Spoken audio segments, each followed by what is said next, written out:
everybody. My name is Poppy and I am a teaching artist with the Museum of Sonoma County. I am filming from my studio here in Petaluma. We thought that since the schools and the museum are closed right now, that it would be fun to bring a lesson that we have been working on with the museum this past spring. Let's bring it straight to you so you can have it in your home, and who knows, you can draw along with me, or maybe even after we do this lesson, you might be inspired to grab a piece of paper, grab a pencil, grab your watercolors, and head outside and make your own landscape.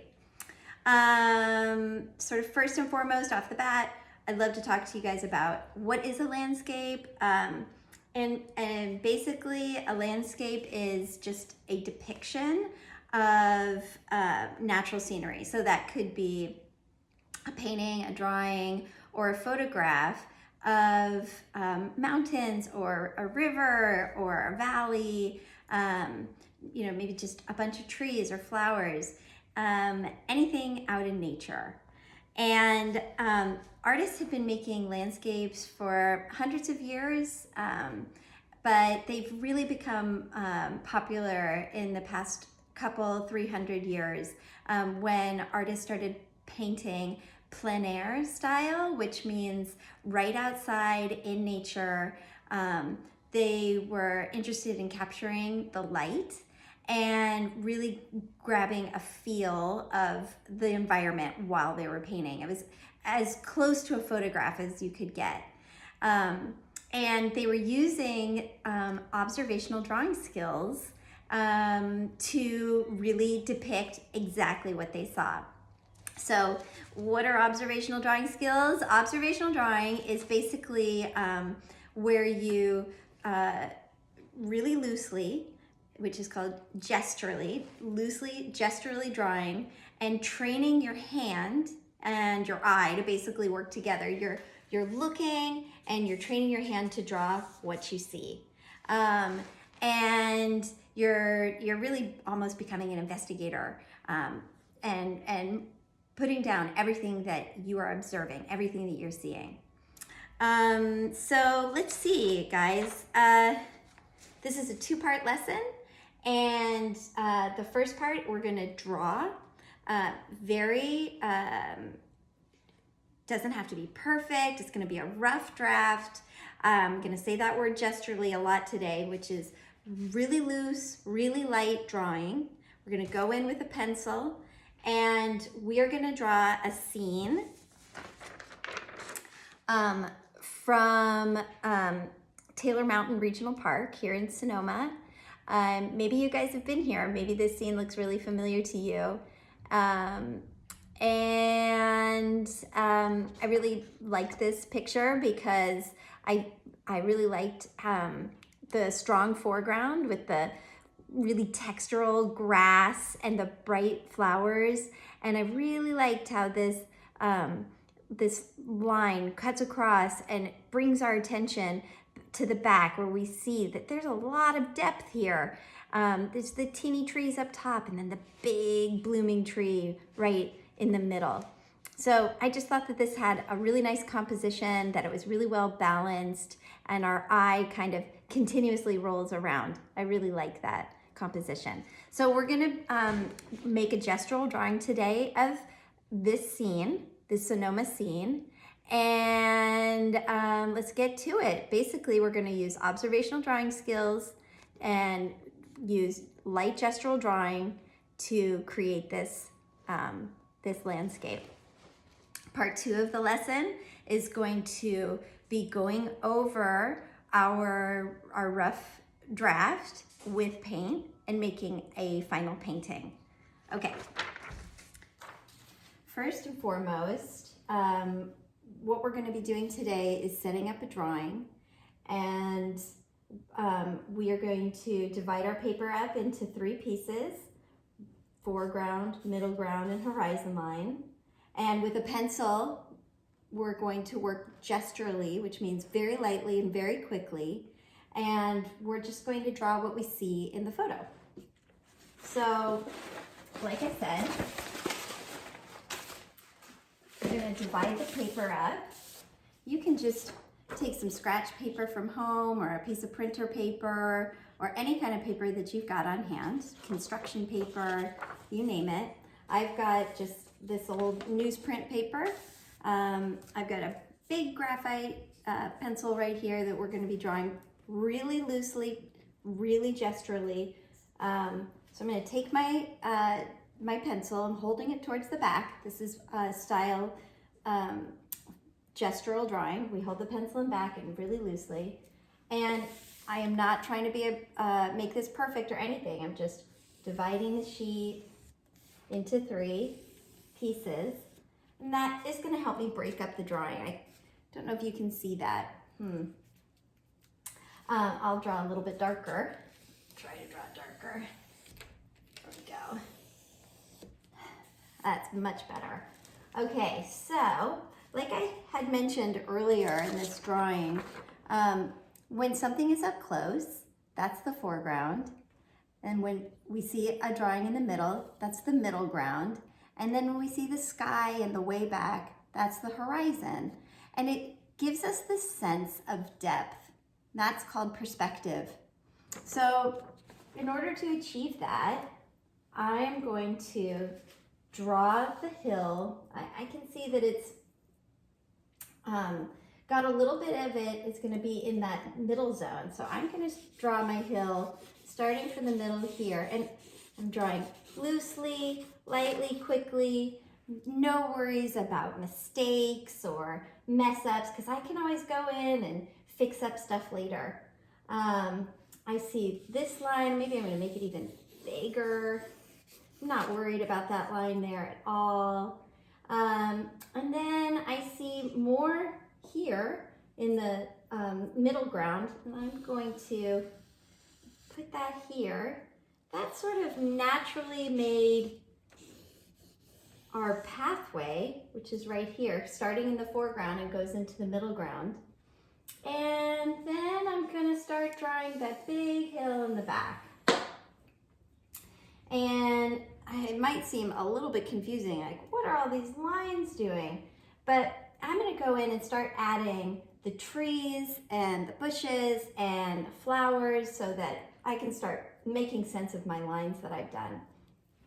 First, I'm going to start with the trees that are coming out of my little hill here in the foreground.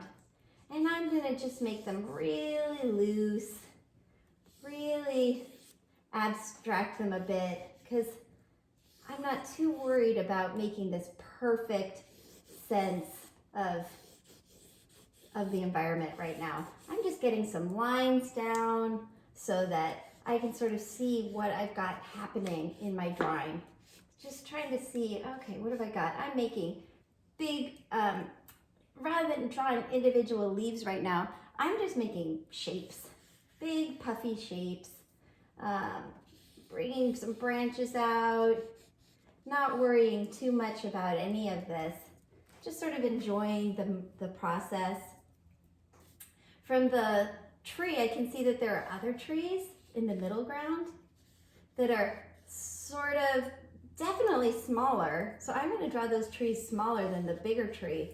And that is going to start helping force some of this perspective so that we can start seeing the depth of what is happening in this photograph. So the smaller that we draw an object in the back, the farther away it appears, right? So now we're just starting to get some natural depth happening just from making a big drawing up close. We're going to start doing big blades of grass up here, big blades of grass. We can even start putting in flowers, the flower tops. And again, this is all so loose, so gestural, because this is just my underdrawing, my rough draft. This is just me trying to get a feel. I'm like, okay, this is the path. I'm just sort of gonna X that out. We've got that area, that dark green area right here. And I can see that dark green area has got grass, fluffy grass, just like the hill. So I'm gonna draw some of that like that there as well. And again, none of this has to be perfect. I'm really doing it for myself so that I'm just taking notes in a way of what I see. I'm letting myself know, oh, okay, this area has lots of texture. The grass is going straight up in all different sort of directions. And we've got flowers that I can go in and put yellow dots into my painting that'll look really nice. The flowers are even coming out towards the path. I can think, okay, this is dark green. Then that dark green sort of builds up in a triangle shape. And I can follow that. And then I can see, okay, maybe I can make a little bit of a bigger tree here, to start forcing some perspective. And it really, again, these can be super loose. Just almost taking notes in a way, gathering information for our next lesson when we actually make a painting of our landscape. But for right now, these are gestural, quick drawings with our pencil of what we see. And when we like particular areas, then we can go in and go in even darker. I realize that I've already drawn pretty darkly, but that was just because I wanted you guys to be able to see what I'm drawing right now. But we can outline with contour lines, which are thick, bold lines that are going to let us know what on earth we've got that we want to continue with our painting. So that we know when we're done with this, and we can always make a couple of these. In fact, in our lesson with the museum, kids make 2 to 3 rough drawings before we start on our finished painting. But you can go in with contour lines on areas that you really like, and make them nice and bold. And then later, when we do our painting lesson, you just fill in the areas with paint. And we are going to work on that. So lesson number 1 was landscape drawing with pencil and paper. And we worked with gestural lines, light lines to start, and then went on top of our drawing, which we wanted to keep, with more bold contour lines. All right, I will be back with lesson 2, painting. Thanks guys for hanging in there. Hey guys, it's me, Poppy. I am here with part 2 of the landscape lesson. I kind of want to just roll right into it. We got a lot to cover today. Starting from our drawing that we made last time, where we sketched out using observational drawing skills. We drew gesturally onto our paper what we saw from our landscape scene right here. Today we're just gonna dive right into this and paint on top of our drawing that we made.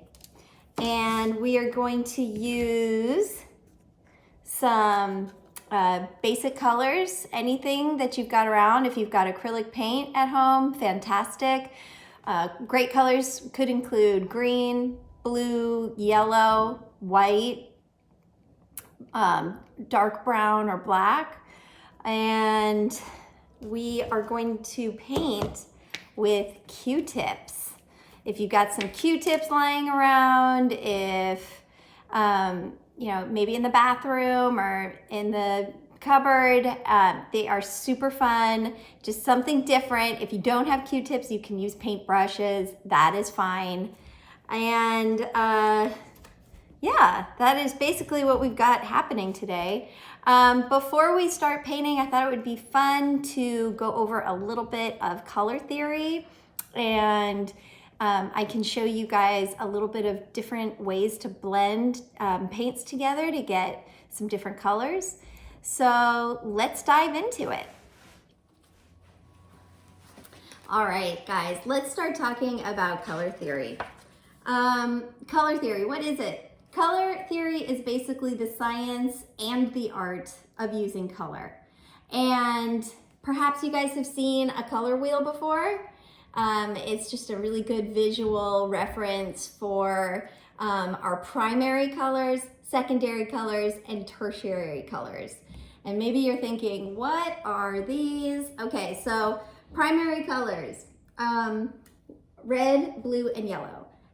If you start off and you only have red, blue, and yellow paint, that is fantastic, because from there you can make almost any color imaginable. So our primary colors, when you mix them together in a particular way, you're gonna get secondary colors. So for example, if you mix red and blue together, you're gonna get purple. If you mix red and yellow together, you're gonna get orange. If you mix blue and yellow together, you get green. So now all of a sudden you've got 3 more colors. So you started off with 3, now you've got 6. You have actually the potential for even more colors. When you mix primary and secondary colors together, you get what's called tertiary colors. Suddenly, if you mix red and orange, you get red-orange. It's a bit of a different color than just straight orange or straight red. If you mix yellow and green, you get yellow-green. If you mix blue and purple, you get blue-violet. Yellow and orange, you get yellow-orange. If you mix blue and green, you get this wonderful green-blue color. I use it all the time. And if you mix red and purple together, you get red-violet. Violet is a different word for purple. Basically, just starting off with the 3 primary colors, you have just a huge array of color choices ahead of you. You could mix, and pretty much the world is your oyster as far as colors go, if you can start off with red, blue, and yellow. Okay, so I thought that it would be fun to show you guys a little bit of blending, a way to mix.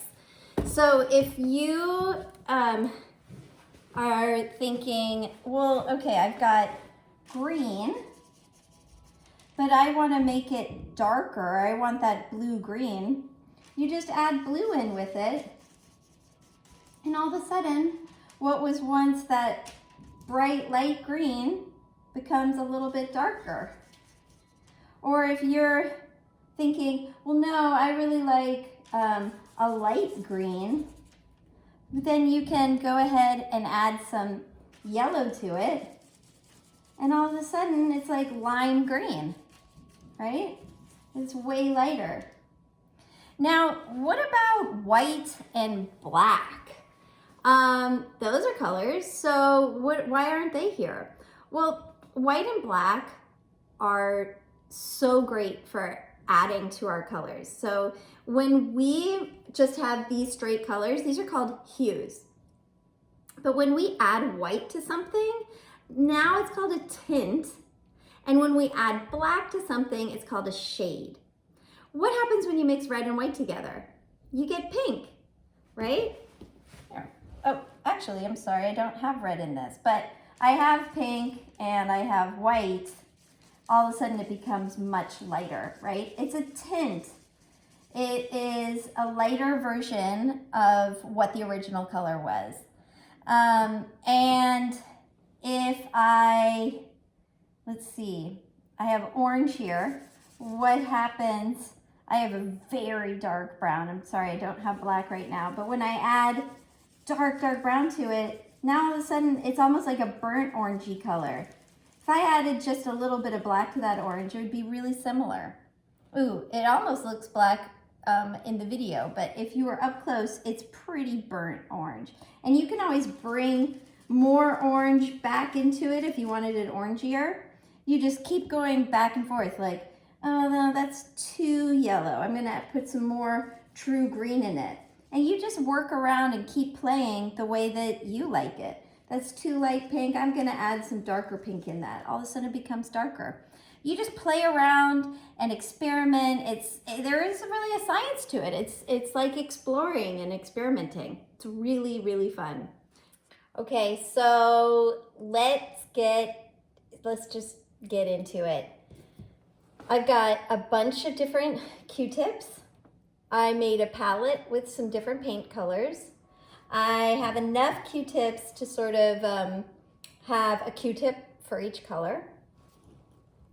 I put some parchment paper or wax paper, this is optional, to help me mix some colors and blend colors because I enjoy mixing. So I just do that right here, and then I can dive into my painting, or I can always do the mixing right on the side here in my little plastic palette. It's really up to you how you, whatever space you can make to do a little bit of color mixing. There's lots of different ideas about techniques with the Q-tips. You can do dots all over, lots and lots and lots of little dots. You can, in my sample painting right here, I've got lots of dots. So I did dots for the sky and I did dots for the hill. I also did dots for the tree. But I also took my Q-tip and I made sweeping lines, gestural lines, just starting from the bottom and quickly going up. I was making the long grass, and I was quickly making the grass. I was trying to capture sort of a feeling of movement, like maybe it's windy that day. I also used upward stroke movement for when I was coloring in the bark on the trees. And I also did sort of blendy, almost used my Q-tip like it was a paintbrush for when I was working on the path. So that was just my own feel.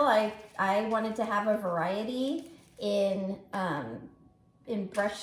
Q-tip stroke, but you can do the whole thing in dots. The term for that is called Pointillism, and the fun trick, if you do it all in dots and you follow this Pointillism, is it looks like dots up close, but then when you bring it further away, it looks like all blended in. The painting looks all blended in. So I'm going to do a variety of Q-tip work here. Feel free to follow along with me or do it your own way, okay? I'm going to start with the trees because for me that's sort of a nice central grounding place in the painting. And I'm going to just take some dark brown and I'm just going to start diving in, okay? Again, this is your painting. You get to decide, are you going to do dots? Are you going to do strokes? Are you going to make your bark brown? Are you going to make your bark purple? You can make your painting abstract. That's up to you. I am going to go with a more traditional representation of a landscape.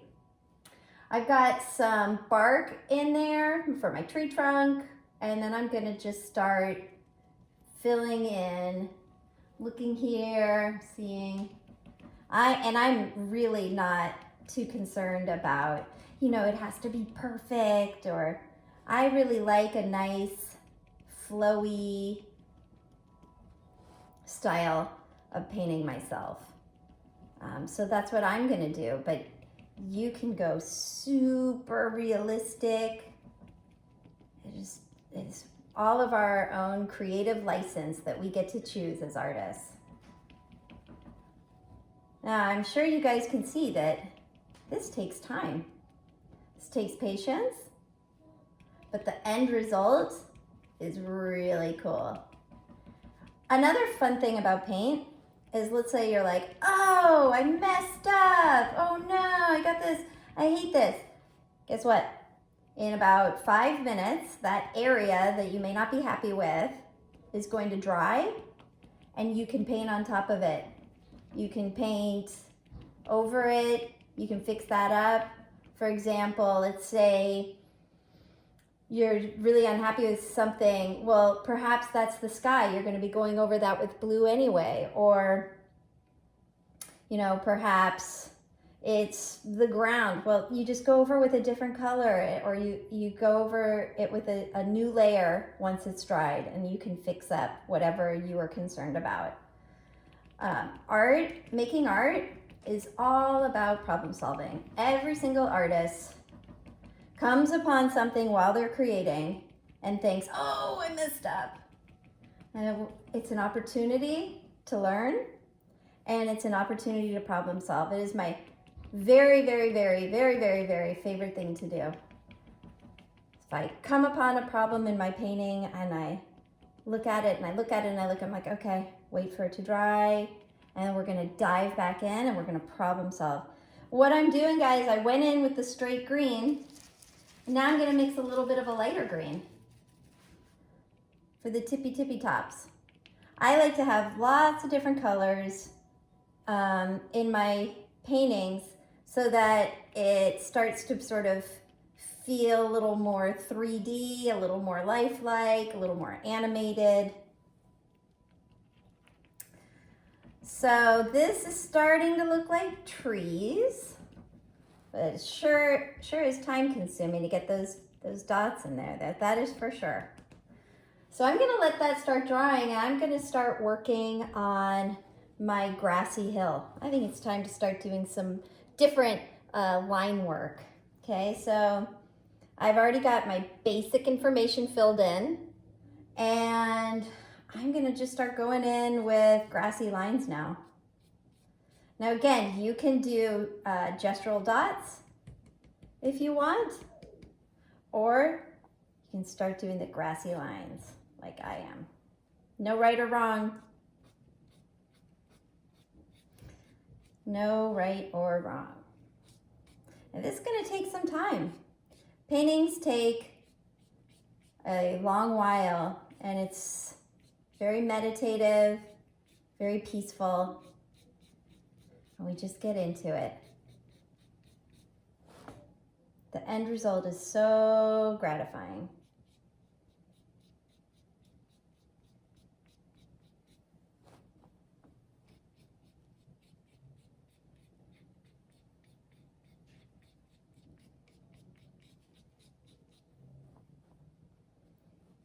Getting this green. There's some areas where it's darker shades of green, areas where it's really light shades of green. Just going in with the basic straight green, and then I'm gonna go in. I see there's some dark green over here. I'm gonna add a little bit of brown to my green over here. I'm getting darker green. I'm gonna add a little more brown. And I'm gonna go on in. See some dark green areas. Start darkening that up.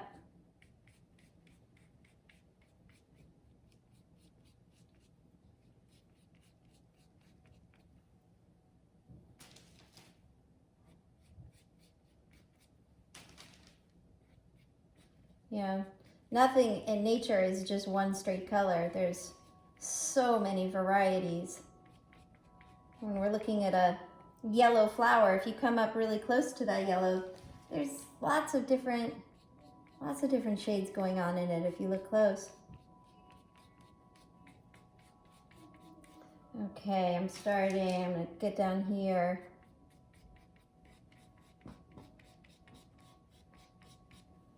And then I'm gonna start making some really pale green over here. So I see a lot of light happening. I'm gonna add some white. See what kind of green, kind of pale I can make. Gonna need a little yellow. It's getting a little too whitish. But if I add a little bit of yellow and a little bit of green, it's gonna bring it back to this warm green that's happening here. It's this sun-kissed green.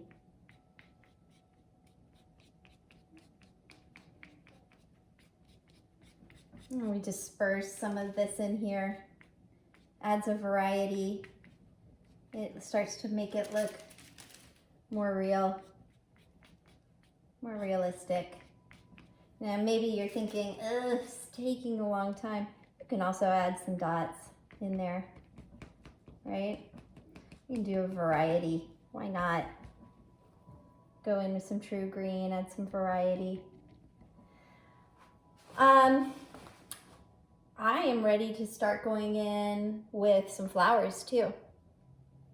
So this Q-tip is pretty muddied up.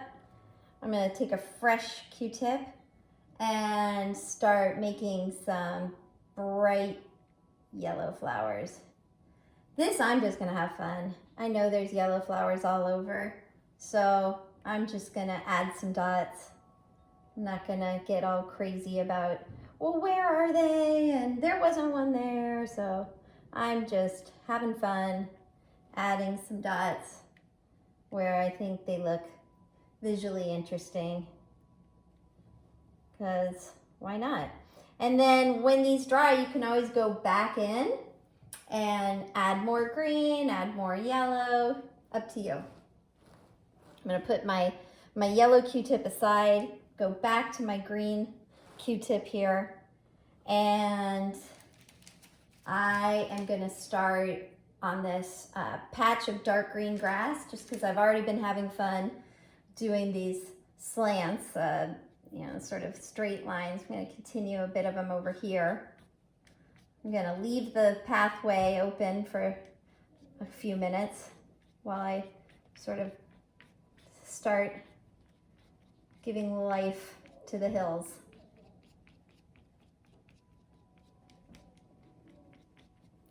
And this is considerably darker right here than the back hill. So I'm definitely wanting this area darker, and I'm gonna mix up a nice light green for the hill so that when I add the trees that they're gonna pop, that they're gonna be a different color green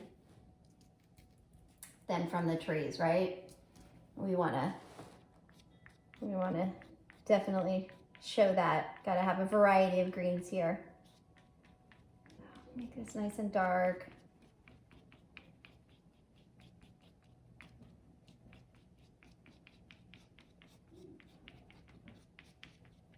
And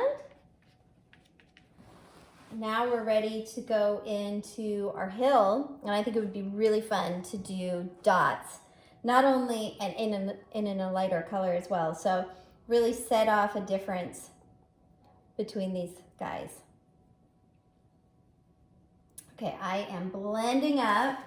I'm blending up a light color, and kind of a lot of it too. At least I'm gonna try.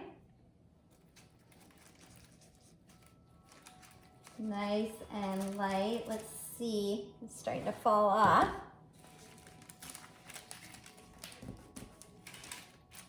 Okay, stay. Okay, let's see how much lighter that is. That's not too much lighter, so I'm gonna have to reach and get some more yellow. I already used up quite a lot. And There we go. Let's see how that looks now. You see that that's lighter? We might need to get a lot down for you guys to see. And let's say that we get this layer down and it doesn't really look different from the grass. Well, we can always just go on with a new layer of even lighter green, you know?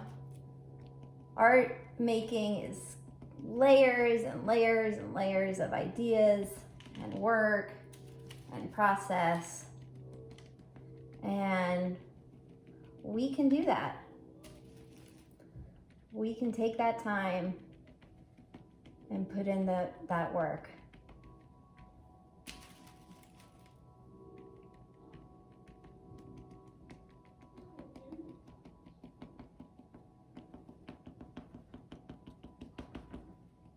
I'm going around the shapes that I went through in my rough draft, and I just sort of mapped out an area. My initial drawing was really just an information gathering session. Okay, where are the trees? Where's the hill? How much sky do I want to see? Okay, where are the flowers? You know? So nothing has to be perfect. Nothing has to be perfect at all. Let's see, is that a little bit lighter? Yeah, it looks a little bit lighter, and we can always go in and make it even lighter still. I'm going in with yellow, and I'll put some white right here. Add a little white. I'm just not convinced that white is the color. White's gonna make it for me, but that's my personal choice. You guys may really like what green and white make together. Just trying to lighten it up.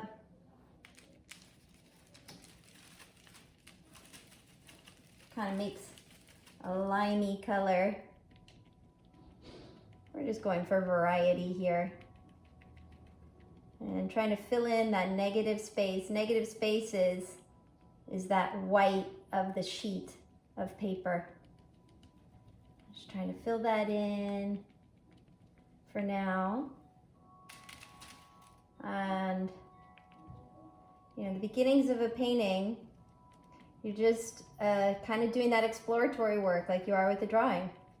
Getting those first layers down, and then we can go back in and fill in areas where we're like, oh, I think we can do that there.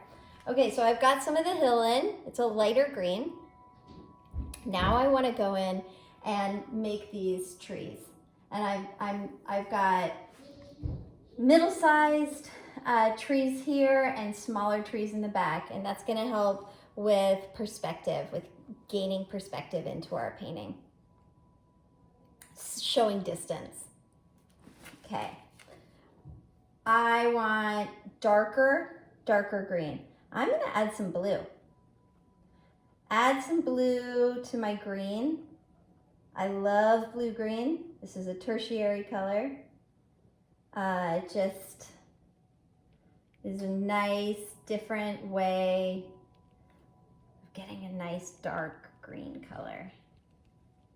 And I'm going to start, just speaking out loud, I'm going to start doing the pointillism, doing the dots, but if these don't make visual sense to me, I can sort of just make lines or fill them in a different way. Be a little more loose. And I can go in with more individual colors per one in a bit, and even go in with some tree trunks and some more information. My personal style of art that I make in my studio is I'm an abstract artist. So my natural tendency is not including all the information. So you may see that in the way that I approach this, but that doesn't mean that you can't be very detailed with your drawing or your painting. That is your individual choice. All right, these are starting to take on some of their own life. Make these a little bit smaller in the back. Oops, I went straight for the regular green. Let's try to get that darker. Well, we can come back to it later. No biggie. So many piles of trees all sort of forming together here. How's that looking? Are they starting to come together? Starting to see them? Got the trees. Now what we can do, take a little green break and go into our sky and our pathway. So in my sample painting, I went with a light aqua blue.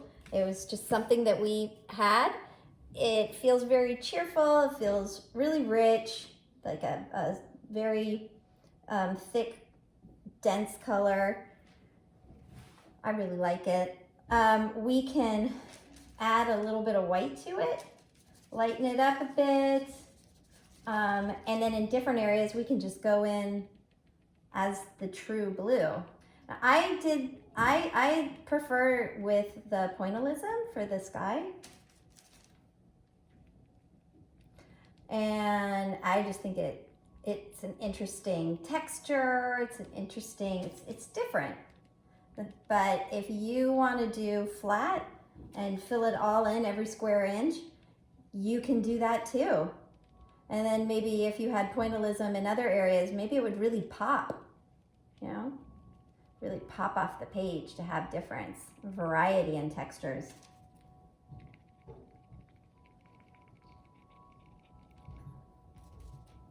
Pop, pop, pop, pop, pop, pop, pop.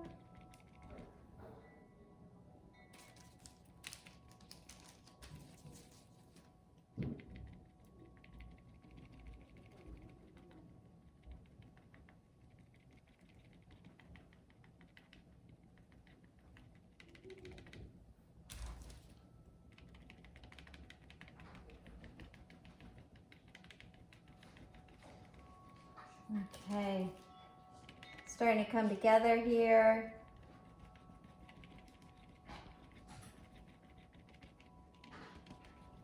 All right, so we've got our sky, we've got our trees, we've got the background trees, we've got our hill.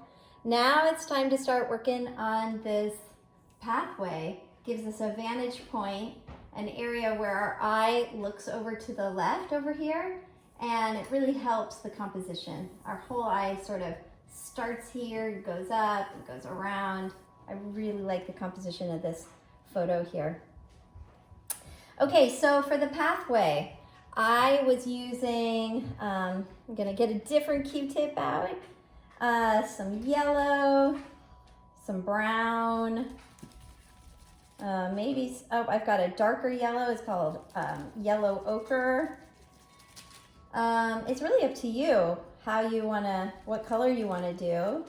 Now I'm adding a lot of yellow ochre here. I'm gonna get some white on the side. Let's see if we can lighten that up. I'm just taking on the color dirt. It'd be kind of nice to have a little bit of yellow in there. Kind of a warm vibe, like the sun shines on it. Oh yeah, I like that. Getting some yellow in there.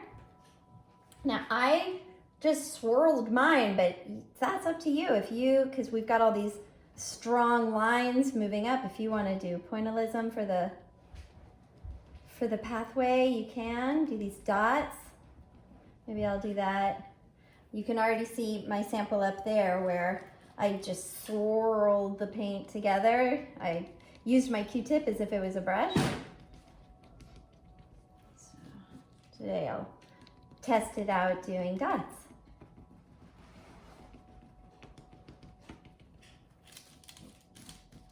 Okay. All right. You guys, my whole family is home too, so you can hear my kids in the background, I'm sure. They are in and out today. It was raining yesterday, and so now it's not raining, and taking advantage of the backyard, getting some fresh air. Don't forget to do that. Got to go outside and get some fresh air throughout the day. Okay.